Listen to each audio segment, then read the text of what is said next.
Hey guys, in this video I will show you how to get your Shopify store URL. Alright, let's begin. First, log into your Shopify account. This will take you directly to the Shopify admin dashboard. If not, go to admin.shopify.com manually. Once you're on the dashboard, make sure your store is selected. Next, head to the bottom left corner and click on Settings. At the top left of the Settings page, under your store name, you'll see your store URL. You can copy this link and paste it into a new tab to view your live store.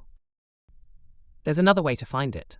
Go back to the main dashboard and on the left-hand menu, click Online Store. Under this section, you'll see an eye icon labeled View Your Online Store. Click it and your store will open in a new tab.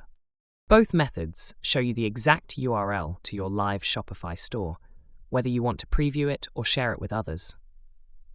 You can use this link to test your store's layout, check the customer experience, or promote your business online. So that's basically how you can get your Shopify store URL. And that's it for this video. If you find this helpful, consider subscribing and giving this a big thumbs up. Thanks.